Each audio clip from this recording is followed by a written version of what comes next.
From smoky war rooms to dramatic last-minute phone calls, diplomacy has long fascinated filmmakers. On screen, it's intense, emotional, and decisive. A single conversation can stop a war or start one.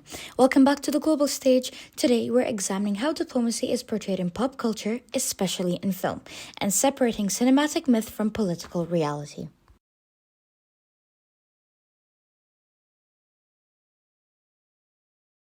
Films often depict diplomacy as fast-paced and emotionally charged, with negotiators delivering powerful speeches that instantly change outcomes.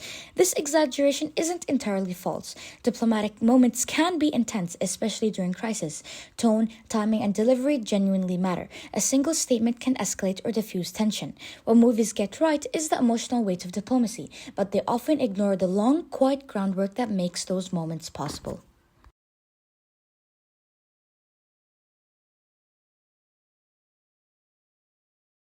In many films, negotiations conclude in one decisive meeting, followed by applause or relief.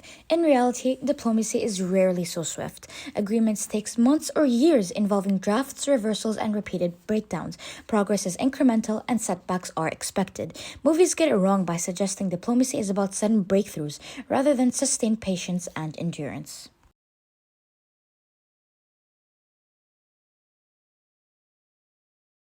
Pop culture often frames diplomacy as a clash between moral heroes and clear antagonists. One side is righteous, the other is irrational or corrupt. In reality, diplomacy exists in shades of gray. Every actor believes their position is justified, shaped by history, security concerns, and domestic pressure. While films simplify for storytelling, they risk reinforcing the idea that conflict persists because of bad actors rather than competing interests.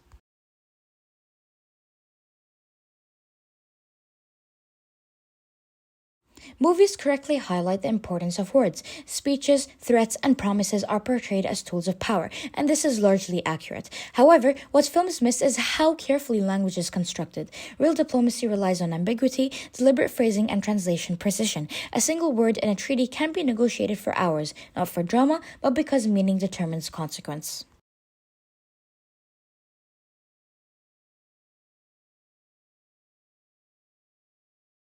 What audiences rarely see are the advisors, legal teams, interpreters, and policy experts shaping every move.